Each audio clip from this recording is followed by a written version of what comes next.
Good morning, everyone. My name is Paul Mitchell, and today I'm delighted to welcome Elizabeth Armstrong from the Australian Hip Fracture Registry to talk to us today about governance, organisation and ethics. This is a part of this short interview series relating to the launch of the Hip Fracture Registry Toolbox. So, Elizabeth, welcome. Thank you. Thanks, Paul. Just by means of introduction, so as I've said, Elizabeth is the manager of the Australian Hip Fracture Registry, so that's the Australian arm of the Australian New Zealand Hip Fracture Registry. Elizabeth's clinical background is physiotherapy. She has a Master of Public Health and is currently a PhD candidate investigating hip fracture care in poorly resourced settings. So during Elizabeth's 7 years with the Australian Hip Fracture Registry, she has discovered the context for registry governance in Australia is mutable, I think is the expression. And by that we mean it is changeable, variable, alterable, inconsistent and unsettled, which is actually much like the health systems that treat older people who have broken their hip. So I have a series of questions I'd like to put to you, Elizabeth, and the first few are on registry organisation. So could you describe to us the organisational arrangements for a binational registry such as the Australian and New Zealand Hip Fracture Registry? Thanks, Paul. The AZHFA is actually two registries. So one is in Australia, hosted by Neuroscience Research Australia, a medical research institute affiliated with the Faculty of Medicine at UNSW, and one in New Zealand, currently hosted by the New Zealand Orthopaedic Association. In 2014, this decision was informed by two things: cross-country legislation on data privacy, confidentiality and security, and the inclusion in the registry minimum data set of individual patient identifiers. So the ANZHFR, which is the two registries, shares a binational advisory group, which is the ANZHFR steering group, and it provides strategic direction to the activities of that registry. The steering group's made up of nominated representatives of the key professional groups and consumer organisations, and it has an agreed terms of reference that guides its function.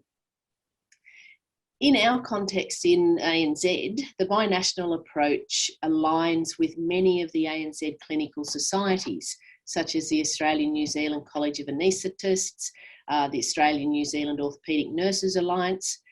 Where these societies are country specific, the steering group has representatives from both countries. And importantly, our steering group is co-chaired by both medical and surgical specialists, specifically a co-chair who's a specialist in geriatric medicine and an orthopaedic surgeon co-chair. And this reflects what the evidence tells us is the best way to provide high quality care to older people with a broken hip.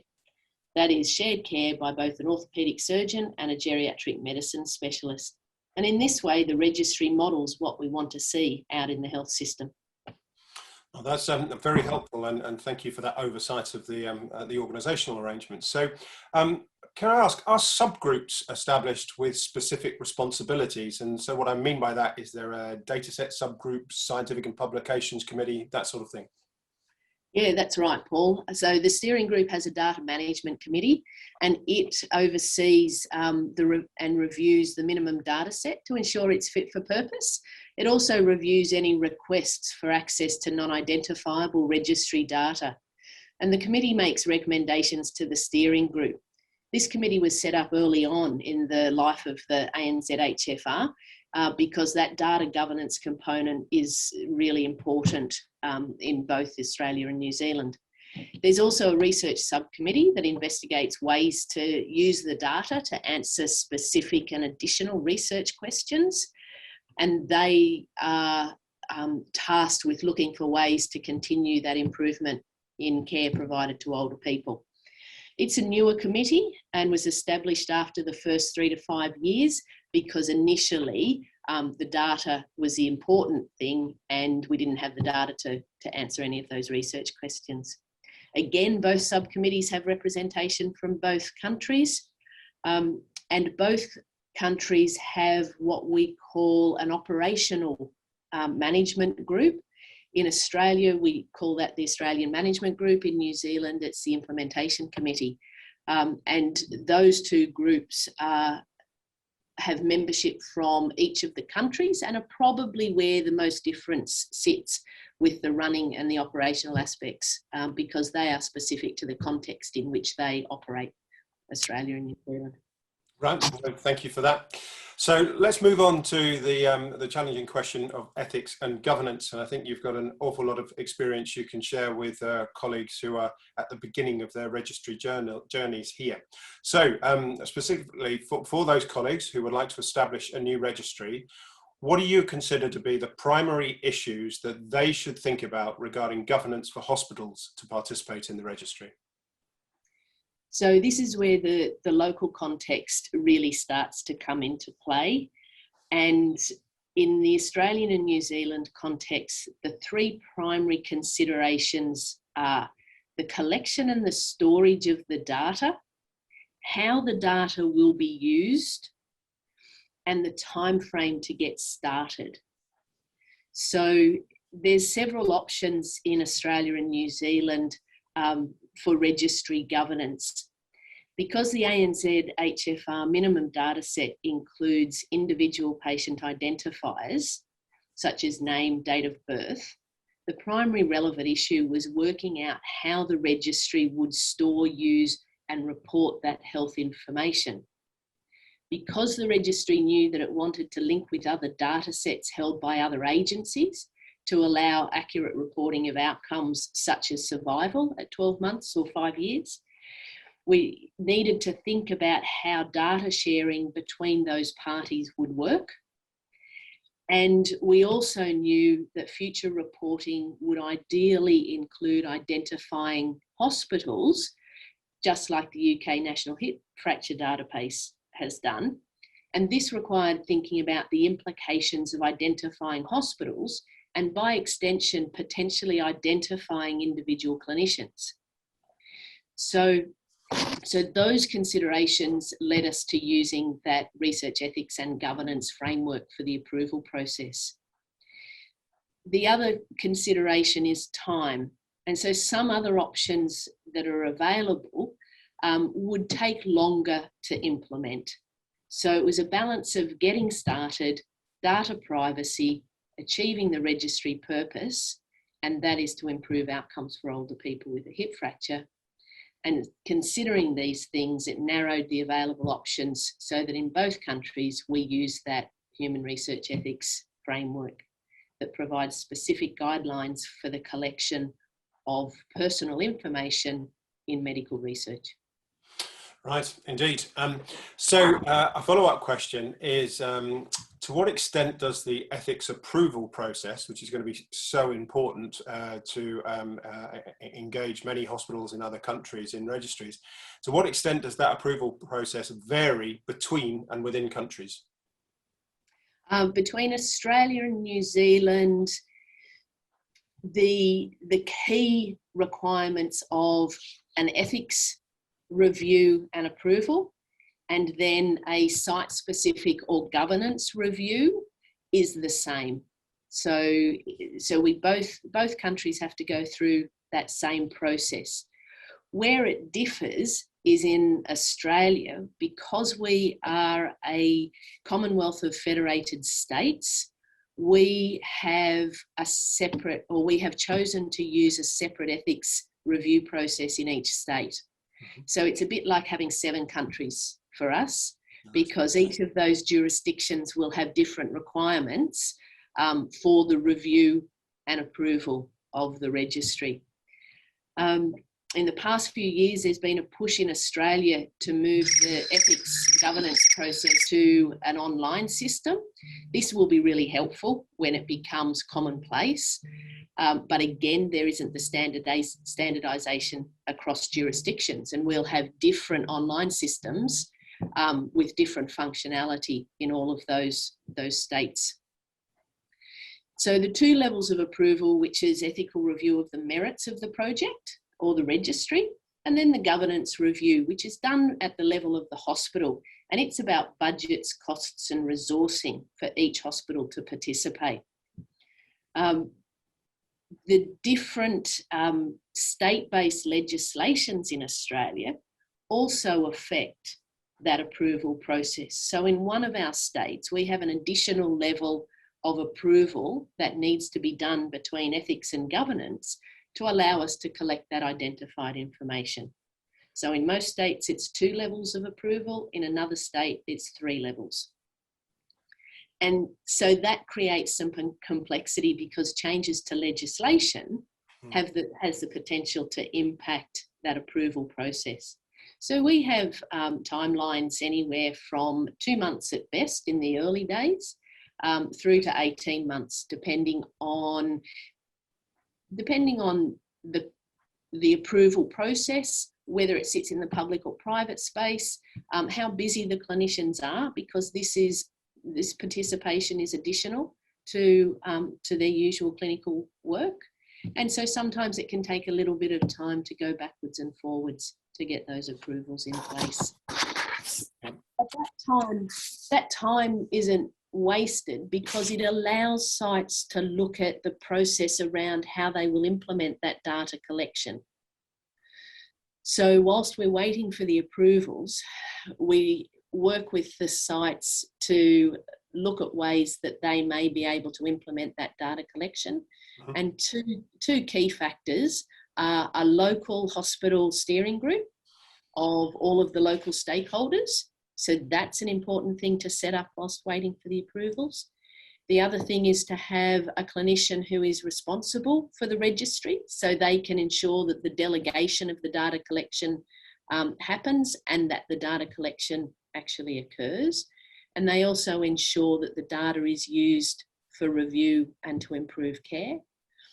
And so the waiting time for that ethics and governance approval, there's things that can be done to make sure that when that approval comes through, then sites can hit the ground running.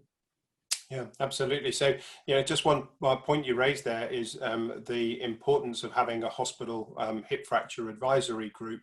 From your experience, what's the general composition of that group in terms of specialties?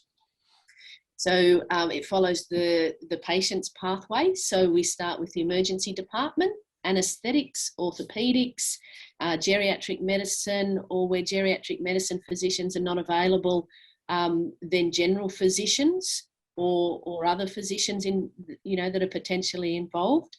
Allied health clinicians, so physiotherapists, occupational therapists, social workers, dietitians. Not all of the groups have all of those professional groups, but that's who each site thinks about getting involved. Nurses, of course, and then members of the hospital executive team. Right. So it's really important to have that hospital executive buy-in. So it may be director of nursing, director of medical services. It could be, if your hospital has a quality and safety unit, then it could be a representative of quality and safety. So just looking for that engagement across all of those sectors, so that everyone has an opportunity to, one, know what's going on, and two, participate in the review of the care, because it is that multidisciplinary team that provides that best care. No, thank you. That's very helpful indeed. So another practical question here is, what are the human resource implications for a new registry with respect to ethics? So that's a good question, and that will depend on number of hospitals. And in Australia and New Zealand, we've always used the rolling recruitment process. And so that was specified as part of our original ethics and governance review, that we weren't going to implement at all 120 hospitals across both countries in the first 12 months. It was always around rolling recruitment, and sites would contact us when they had identified resources to participate. So it's probably about 40% of a 35-hour-a-week role.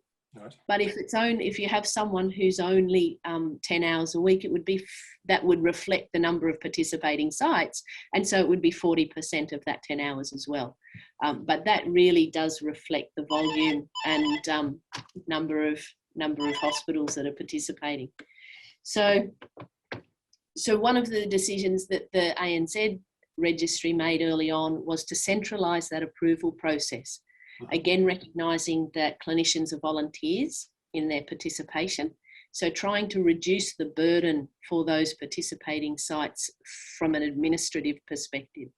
So we carry that central approval process, and we just take as much load as we can off those clinicians. Sure. Okay. A few final questions then, and this relates to really reflecting on the early days of the ANZ Hip Fracture Registry. So question one is, what were the critical steps across all aspects, including ethics, governance and organisation, but broader than that? What were the critical steps that contributed to the success of the registry, in your opinion? Thanks, Paul. There were a couple of things that I think were important.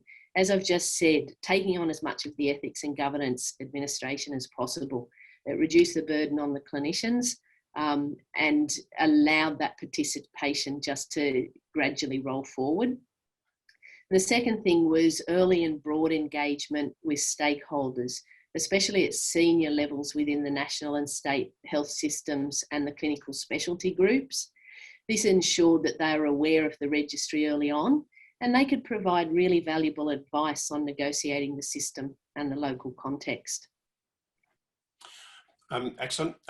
With the benefit of hindsight, do you think there's anything that could have been done differently if you could travel back in time? I think that there would have been benefit in formalising a clinical lead for each jurisdiction in Australia. New Zealand, that was done. Because it was able to be done at the level of the country. But as I said earlier, Australia is a bit like having 6 different jurisdictions. And I think if we'd had a formal process of that clinical lead representing those different jurisdictions, then that would be helpful. Right. And it may be that in other places they have provinces or states that could be something that they think about, having a lead for that context in their country. And the other thing that I think would have been really helpful was face-to-face engagement with the early adopter sites to come up with a mechanism for supporting the later adopters that came on board. So we did that informally in Australia, and it was much more organised again in New Zealand. But I think that would have been helpful here to try and counter those big geographic differences that we see in Australia.